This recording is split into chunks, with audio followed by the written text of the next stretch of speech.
This is a Chucky Beat production. And I am so proud to be here, folks, because I love activists.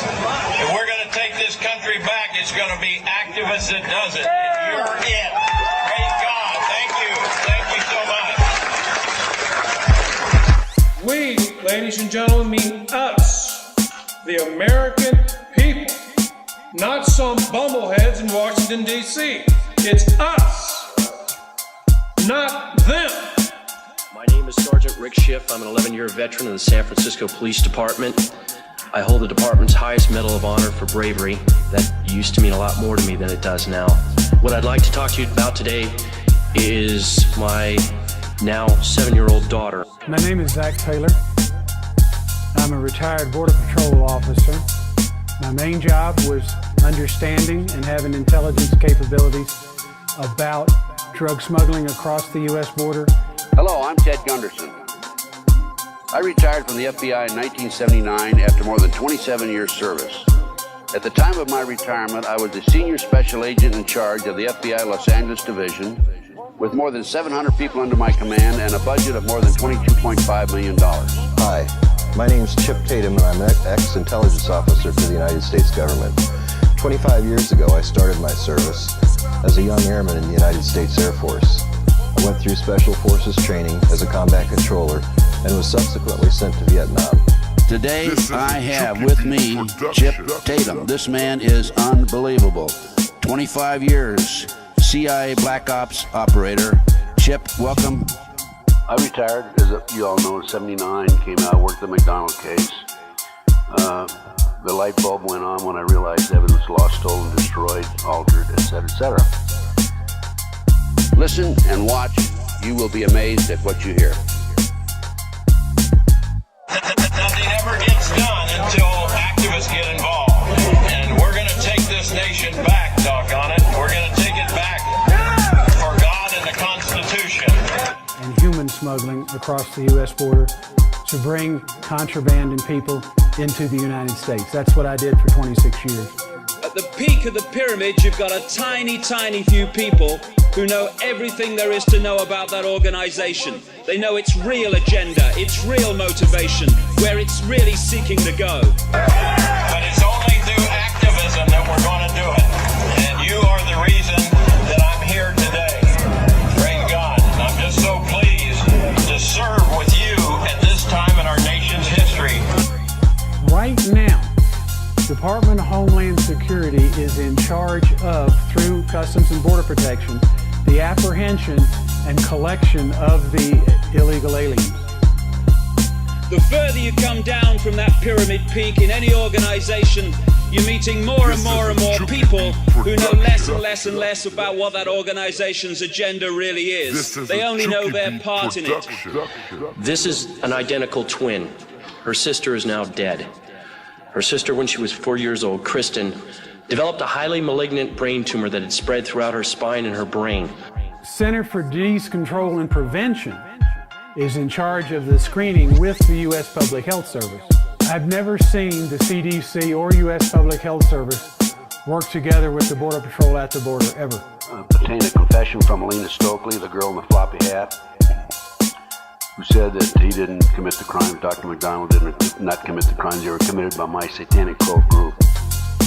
When Washington decided to order Operation Red Rock, the president ordered that no one can ever know, and to ensure that the men performing the mission didn't return. The agents are telling us that they're seeing some people that are obviously sick, with shivering type illnesses, with possibly dehydrating illnesses like diarrhea and vomiting. They call it compartmentalization. I always also call it the mushroom approach. Keep them in the dark and feed them bullshit. God bless all of you out there. I appreciate it very much. I have our publication here, Aid and Abet Police Military Newsletter, and I want to share something with you here. Those people are disappearing. We don't know what they have, where they're going, where they're taking them. Surely they're being quarantined somewhere, we just don't know where. And even the agents don't know what the diagnosis is of these illnesses. I went public with the information. I obtained the confession on October 25, 1980. A number of TV shows, radio talk shows, people came out of the woodwork from all parts of the country. The doctors told us that we had really two options: take her home, let her die, or bring her in for massive dosages of chemo and radiation simultaneously. In either event, she was going to die. They were quite certain of that, and very quickly. Tie that in with the fact that these people can come through almost anywhere in the world and are funneling into Mexico. Through this pyramid system, well into the 90% of people who are daily in their jobs in this city and other cities around the world, who are daily pushing this world towards more and more centralization of power. From the day I joined Task Force 160 at Fort Campbell, Kentucky, until today, I've seen nothing but government corruption. And we already know there's epidemic levels of certain diseases in Mexico and Central America. Telling me about the satanic cult movement in this country, the United States. People on the East Coast, West Coast, South, and so on and so forth. Same basic story. And they not only told me about the cults, but they told me about the inner workings of the cult. I have a good buddy at one time, J. Edgar Hoover, director of the FBI. He was not a homosexual like they say. That was a lie that they built up to discredit him. We don't know if these people are showing these diseases, if they're even being screened for them. Who are daily pushing this world towards more and more centralization of power on a global level, either don't realize they're doing it because they don't see the big pattern, or they don't realize the implications of what they're doing. Believing her only chance to be the standard route, we gave her the chemo and radiation. It burned her skull so bad she had second-degree burns and her hair never came back. The real troubling part of this is we know that in West Africa right now, there's an Ebola outbreak that does not meet the parameters of communicable diseases. Not a lot of detail, but enough that I could piece it together. And I'm saying, how could somebody from Maine know and furnish the same information as somebody from Southern California? Many of you will wonder why I've decided to come forward today and how I can come forward as an ex-officer for the CIA, for the DIA, NSC. And let me explain that to you. Normally, Ebola virus starts in the jungle and moves into an indigenous population in the jungle, and then from there into a larger population area. And all these aspects of life, the banking system is a pyramid, so is the media, so is the secret society network of the world, so is the multinational corporation network. 40 years ago, he said the individual is handicapped by coming face to face with a conspiracy so monstrous that he cannot believe it even exists. What they're experiencing in West Africa in 3 countries right now is an Ebola outbreak in 3 separate cities at the same time. This is very unusual. As a result of that, of course, then I obtained a copy later on of Pawns in the Game, and this book, Pawns in the Game, which I sold out of on this conference. To change her diapers, we had to wear rubber gloves because her urine was so toxic and it burned her. At the end of 6 months, miraculously, she survived the standard treatment, although there was a high expectation she wouldn't. It is almost as if the virus was planted in those 3 cities to infect that population. It is almost as if the virus was planted in those 3 cities to infect that population. And at the peak of their pyramids, they fuse into one global pyramid peak, where a tiny few people, maybe no more than 13 families. I can come forward today because a federal judge has ordered at a federal trial that I was a defendant in, that the items that I wanted to discuss and present in my trial were not classified. In other words, the virus is working in the reverse of what it has historically. Before it moved from the jungle into the populated area, now it's starting in the most populated areas in those cities and working through the population. Really explained what has happened in the last 240 or 50 years. And that's the problem we have today. This conspiracy is so monstrous, so demonic, that we tell people about it and they say, you're crazy. This is America. It can't happen here. So J. Edgar Hoover said that. If we had a control event, I'll give you an example. Border Patrol has a drug smuggling operation and they've been surveilling it. And after the car loads up and takes off, we stop the car. Pervade down the pyramid an all-encompassing policy which pushes us daily towards more and more centralization of power. She still had cancer. We were told, sorry, we've done everything we can. Now she's going to die, probably within a couple of months. And the person driving the car hands us a diplomatic passport, saying they're a diplomatic alien inside the United States. We stop right there. And that is this, that in 1773, Adam Weishaupt, a Bavarian, former priest. And the reason he decided to do that is the last thing that judge wanted to do was allow that courtroom to hear what I had to say. We call the Department of State. The Department of State takes it from there. The person is not prosecuted. This is a Chucky Beat yes, production. we may or may not seize the vehicle and the drugs. I was commissioned to obtain or come up with the 25 with goals to take over the world. And on May the 1st, 1776, he announced the 25 goals. That it was a conspiracy so monstrous that people don't even believe it exists. And that's the problem we have today, folks, is doing that. Convincing people that this conspiracy is real. The United States public never knows that happened. That's a controlled event. The goals are unbelievable if you look at them one by one and then analyze what's happened today. Corrupt the youth through sex and drugs, control the press. My wife and I, choosing not to accept that, started reading. The first book I picked up, the 3rd chapter, discussed Dr. Brzezinski. In this situation, where you have hundreds of thousands, literally, of people coming across the border, and you're only catching a small fraction. They create an incident and then come in and act as the saviors, like the Reichstag, and we saw this in Oklahoma City. They can delay your speedy trial acts in the interest of justice and because the courts are backed up.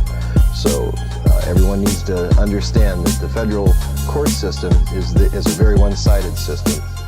If you're not telling the public that 80 to 90% of what's coming across the border is not being apprehended, and you're putting their focus on this 10% that is being apprehended.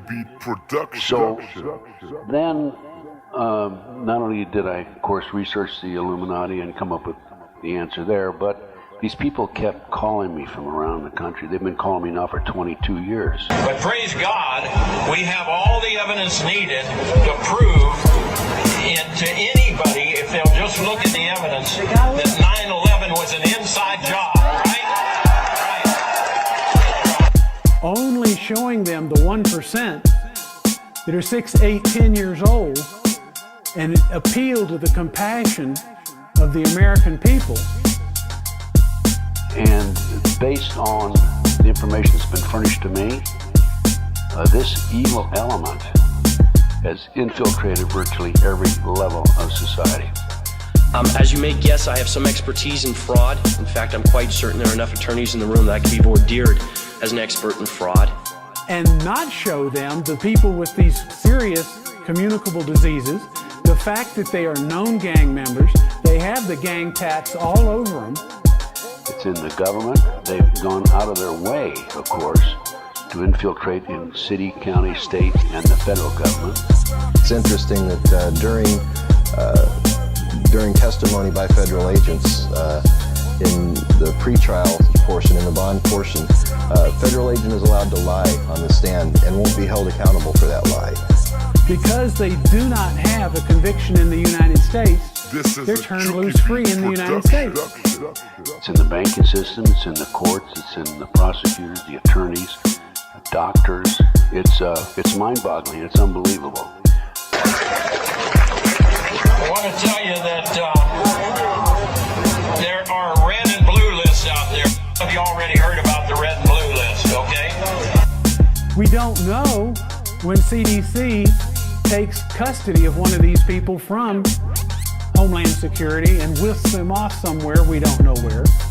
By the way, this dovetails, the satanic cult movement dovetails into, as part of the Illuminati, dovetails into drugs, prostitution, homosexuality. And I conducted my own investigation. I have no doubt the man is not a fraud.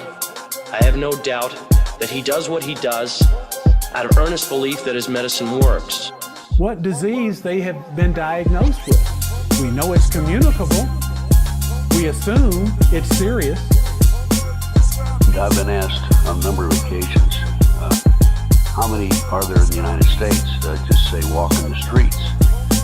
And I say that there's close to 4 million, if not 4 million, practicing Satanists in America today. If the CIA has actually been involved in smuggling drugs into the United States, as I know for the last 45 years they've been doing. But that is being kept away not only from the agents in the Department of Homeland Security, it is part of the controlled event where America doesn't realize how serious the threat is. Practicing Satanists in America today, that's 1.5% of the population. I reached these figures through 3 different means. But anyway, I've had people calling me saying they go out to their mailbox and they find a little red dot or a little blue dot on their mailbox, and they wonder what the little red dot and blue dot is. And they're only being shown the compassionate side of the situation. That 1 to 2% of those 160,000 that appeal to the compassionate side of the people of the United States. Number 1, a confidential source in the South Bay area, Los Angeles, population 200,000, says there's about 3,000 members in that area. That's where the Manhattan Beach McMartin case took place. And now you're in a position to judge for yourselves whether it works or not, but it's well established by the FDA that it's non-toxic. What the people don't realize, that it is putting their own children at risk. Because these children are going to be put in schools with their children. Lincoln, Nebraska, 200,000 population. Another source told me about 3,000 members there. How do you keep all these people quiet? Because it takes a lot of people. Well, the way we keep them quiet is working with the Justice Department. This administration and past administrations have not lived up to enforcing the rule of law with regards to national security and immigration laws. Iowa City, Iowa, another source told me about 1,500 Iowa City's a population of 100,000. So they wonder what the little red dot and blue dot is.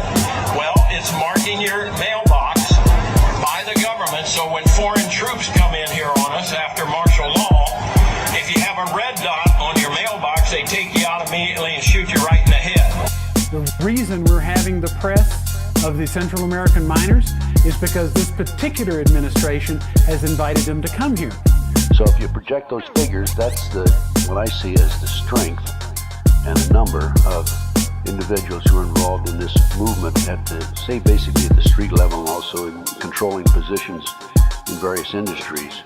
18 months later, we took my daughter off the anti-neoplastin. She had not died. She had no signs of tumor. She remained free for 18 months of cancer. The problem, as I see it, and as apparently because Center for Disease Control, Health and Human Services, and Department of Homeland Security are trying to make this a controlled situation, they're anticipating a large national crisis. It is a serious problem. What we're going to do about it, I don't know. The best we can do is just expose it and try to wake up America. And anybody that threatens to expose any of this, we simply charge them with offense. Either we fabricate the charges or simply charge them for doing what we ordered them to do. When you see that FEMA is preparing for 200 million deaths in the United States, that tells you something. It dovetails into the banking system, as Eustace will tell you, I'm sure. And it's even in the military. But if you have a blue dot, they take you to the FEMA camps being built by Halliburton right now to house 50 million Americans. They're building enough concentration camps in America by Halliburton that Cheney's getting rich off of. When you see that the government is controlling the supply of ammunition and that basic medical supplies are in short supply in southern Arizona, something's wrong. As Bo mentioned to me, I think just yesterday, the military declared Satanism a legitimate religion and they can practice. What year was that, Bo? Within a month, the cancer was widespread in her brain. We put her back on Brzezinski's. By the way, at the objections of our doctors, for some reason felt that it had failed her. They are anticipating something drastic. If they had enforced the law, if they didn't enforce the immigration law, and if they had expeditiously removed these people that came here, this group of minors. 1976, it was the year I changed on my dog tag my religion to Special Forces. And they end up in federal prison. Usually federal judges will cooperate, as I describe in my books, where federal judges will not let them bring in any of the CIA witnesses. They would have dealt with this situation. The way they are reacting to it is facilitating and inviting more of the same. And the Inspector General was very chagrined because he came and said, Bo, you're the commander of Special Forces. We cannot gig you. We don't want to. You've got to change your dog tag. Vice President Cheney's getting rich off of, to put those with the blue dot on your mailbox in those concentration camps. So what they're doing is making a bad situation much worse. You've got to change your dog tag. And I said, look, if you can put Satanism as your religion, as an official Army-recognized religion, don't tell me I can't have Special Forces as my religion. We put her back on. Within 9 weeks, the tumor was completely gone.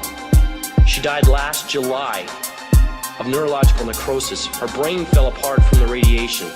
The real reason these people are probably coming here from an intelligence point of view is to mask or draw attention away from something else that is happening.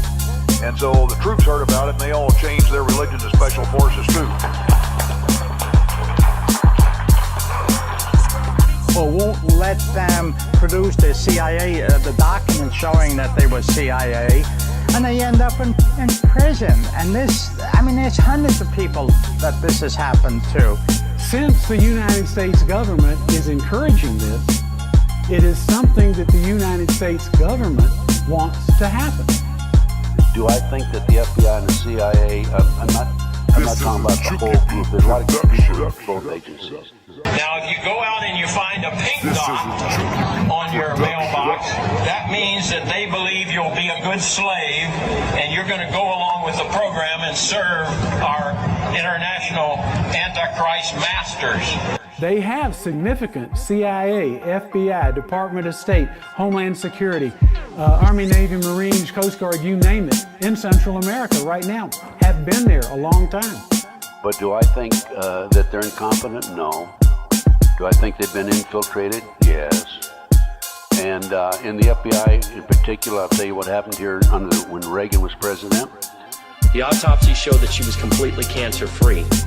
Out of 52 cases of that disease ever, no one died cancer-free, just Chrissy. They know what's going on. We're not doing anything to stop the obvious threat. They were having difficulty getting agents on the street to advance to the supervisory level. Of course, that's a very important position.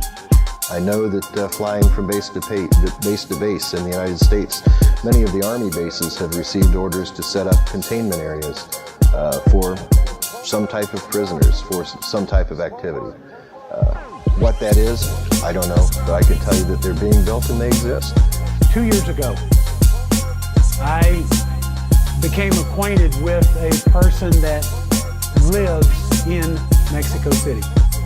And because the fun is on the street, it's not sitting behind a desk all day pushing paper.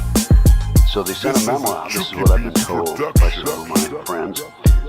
So watch for that dot. They haven't got up to our area yet because they're afraid we might catch them putting the dots on the mailbox and they wouldn't get back to their home at night, you know, if we catch them.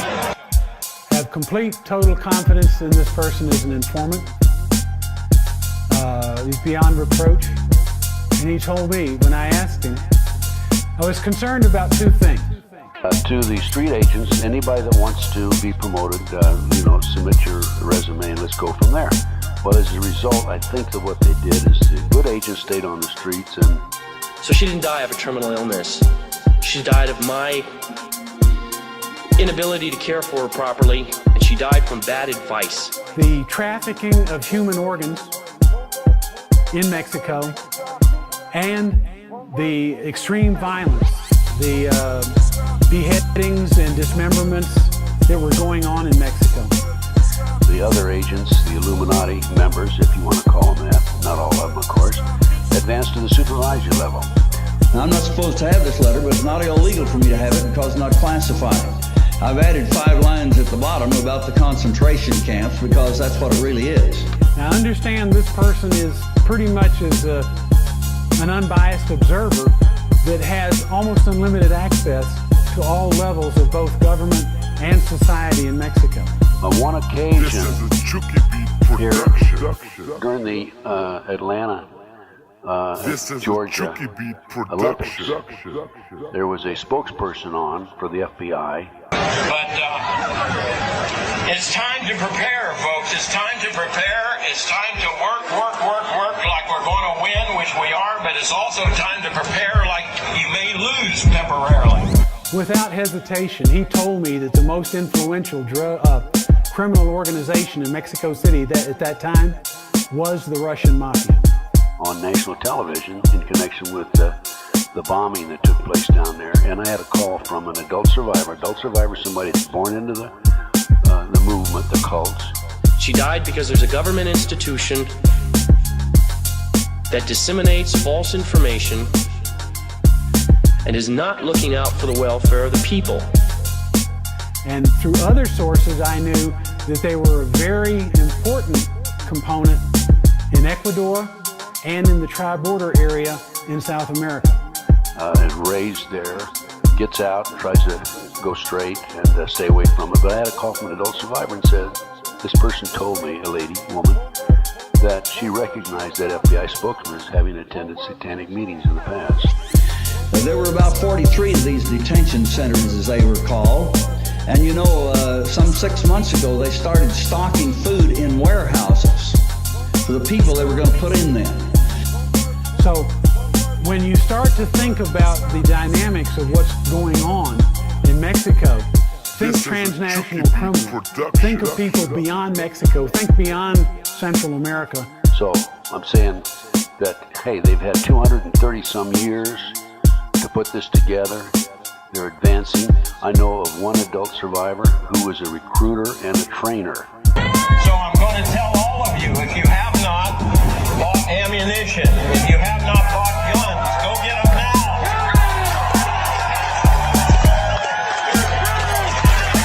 And think of criminals, period. The reason they come to the United States is because this is where the money is. The agent is much more afraid of his own government than he is of the transnational smuggler. She was training other people in San Diego area to recruit survivors. And she was recruiting 26 people at a time. Other people, teaching them how to recruit in the satanic movement. You know, ladies and gentlemen, I swore an oath 11 years ago, and I think most of us in this room swore it at one time or another to uphold the Constitution. It says life right in the beginning. Because they're not only messing with the agent's pay right now, they're telling him to run away from the assault. You know, if somebody wants to fight, leave them alone. Don't shoot at anybody. This hierarchy is hidden hierarchy that we have. I've tried to research and locate a headquarters for this element. But in the last few months, they've increased to over 130. And many of them are on military active installations. They just told the local Border Patrol here that they're not going to get any ammunition for their rifles until 2015. What's that about? It'd be nice if we knew where that was, and also how often they meet and where they meet. Do you have any information on that? Go get them now, because you won't be able to get them much longer. They're not going to have any practice ammo for their Car 4s until 2015. Well, that's over a year away. Well, for quite a few years, I believe that the headquarters was the office of N.M. Rothschild in London. And I still think that they do have a special office somewhere. And on what was former some of the 96 closed military installations that were supposed to be returned to the citizens as real estate and so forth. So what is it that the Border Patrol agents aren't going to get? Where historically, Department of Homeland Security used to buy ammunition for the Border Patrol by the boxcar load. But it's these people. Now there is also behind the scenes a demonic force, whether it's extraterrestrial or what it, but it's definitely a demonic. We got Bush and Cheney and Osama bin Laden in the Carlisle group together, and guess what they're doing? You're saying the Border Patrol agents in Tucson sector have to ration their ammunition for the next 14, 15 months? This is a Chucky We can't use it. Anti-human operation. And that's why I say I've never been able to get, I've never seen any artist rendering or imagining of this force, because apparently it's something so horrible we can't even conceive of it. Now, they've already stockpiled food for the people they're going to put in there, and then this letter says, the subject of it, and the date of it's July 1994, and they're supposed to come up with the guidance on how to set up these camps. They're doing zero accountability. In other words, they can't shoot any of it, and it's being accounted for round for round. Are we losing sight of the fact that Oklahoma City, the World Trade Center 93, and that 911 is actually a ploy in order to take away many of our constitutional rights and civil liberties? And guess what they're doing? They're buying up all the American ammunition companies that make up ammo in America. The Carlisle group's buying them up so that you and I can't get any ammunition. The rules are you have to practice, you have to qualify, demonstrate proficiency at a minimum level with each firearm that you're authorized to use. Handgun, shotgun, rifle. And if you're going to conquer the world, you got to conquer the United States first, because we're the strongest in the world. And in order to conquer us, you can do several things. Number one, you have to control the food, as Henry Kissinger said. We have to hold the commander-in-chief, who's now in office, responsible for this, because no four-star general at that headquarters would issue a letter like this unless he'd been ordered to. Do you understand that? When the agent is, one, not allowed to maintain his basic proficiency with the firearms that he uses and train with them on a quarterly basis, he is less proficient. Take away your constitutional rights, civil liberties. Put the so-called enemy behind bars and control, and set up the 10 districts that's been set up in this country. So we won't be able to travel from one district to another. So go out and get your ammunition now and get your weapons now before you can't get them anymore, folks. Things are moving very rapidly. If he is less proficient and doesn't have access to ammunition, he's less likely to take that firearm in the field and have it available should he need it. And the internment camps, I was talking to the former civilian head of the prison system in the state of Texas in 1997. The high security bases are closed bases. Some bases aren't. Some bases have highways that you can drive right through. However, when you look at this area, you'll just think, hey, look at the barbed wire around that place. I wonder what's in there. That raises the risk level to the individual agent, because the purpose of having the superior fire force is to deter someone from attacking you. And he told me that there are 8 prisons in Texas, brand new prisons that have been built, that are manned, but there's no inmates in there. So we're either going to win it soon or we're going to lose it soon. Either one, but I think we're going to win it. Don't you agree?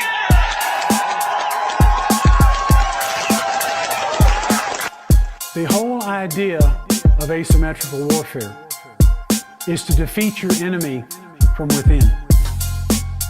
It is not to attack him from without. That's, in my opinion, sure, money's part of it, but the bottom line is another step towards taking over the United States and taking over the world. The Illuminati plan, the golden plan. Well, not much is in there right now, but something will be in there. And it will be people. It won't be equipment. They're not designed to hold a lot of equipment, they're designed to hold a lot of people. They're not warehouse areas. Of course, the threat comes from without, but they have to be inside of the United States to affect a successful warfare strategy. Just let me say this, that I don't think there's any question about it. I think that people are waking up, and it started with the Jack Kennedy assassination, followed by Bobby's assassination. And I've got to get down from here, but I want to leave you with one of my most favorite quotes from Samuel Adams. And you probably heard this one and remember it. If asymmetrical warfare is going to be successful, the first thing that has to be done is to compromise America's defenses against invasion. There were more bullets in the walls of Bobby's assassination than there were in Bobby. And it goes on. And what I have to say may be highly contested and should be highly contested about those in power, because what I have to say about them is not a compliment. Because they have to have their personnel inside the United States to affect the infrastructure. Our hospitals, our schools, our electric grid, our power supplies, our water supply.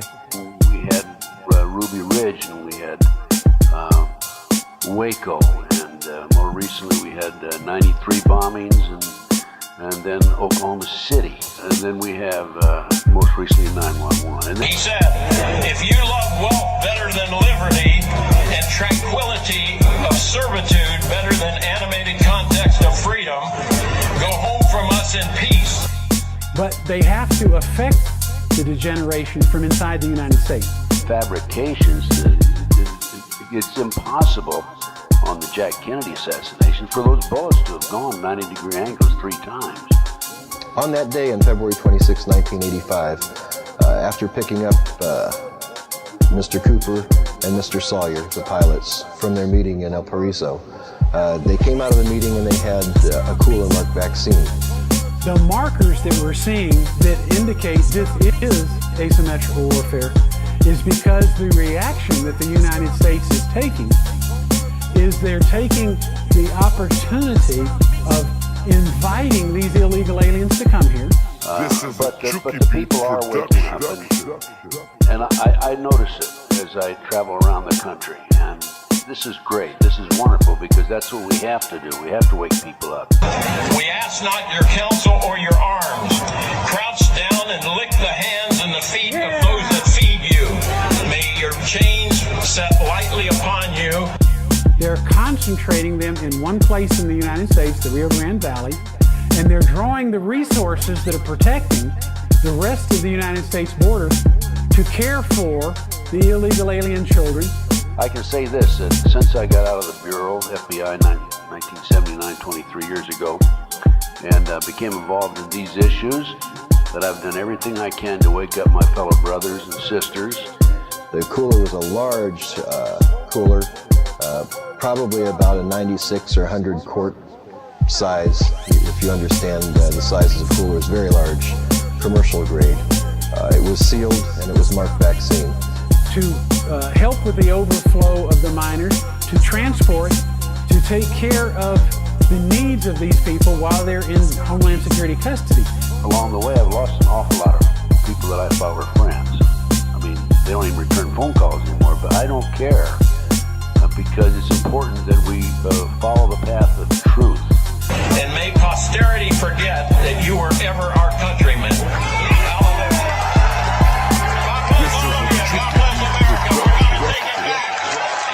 All this takes the resources that are protecting America at the border off of the border. So now the borders are wide open. That we don't weave to the left or to the right. If you know you're right, and my mother and father taught me this, if it's the truth, you don't have to apologize to anybody. I was given instructions to pass it on to a U.S. Air Force C-130 that was landing there sometime within the next few hours. When we unloaded the cooler from the aircraft, the seal broke on it. It popped open.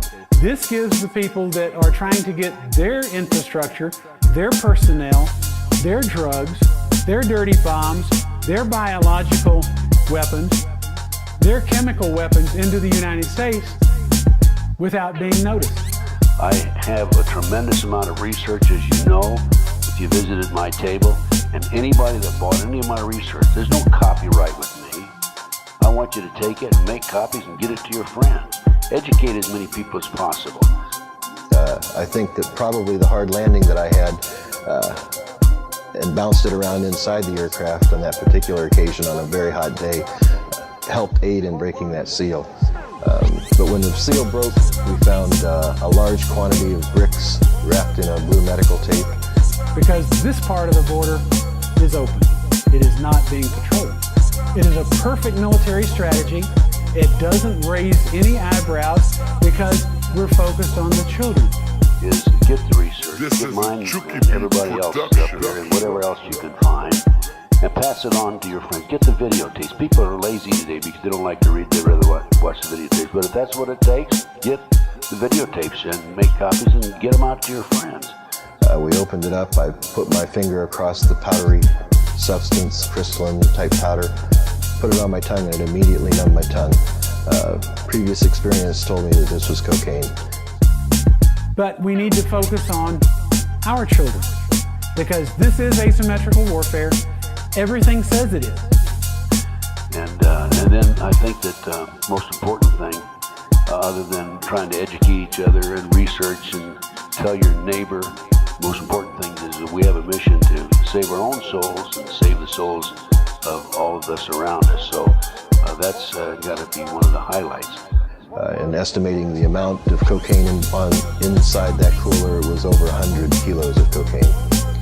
I asked the pilot who it was going to, and he said in Honduras or in Panama it was going to a man called Dr. Harari. And the way the United States government is responding to it is concealing that fact from the American people.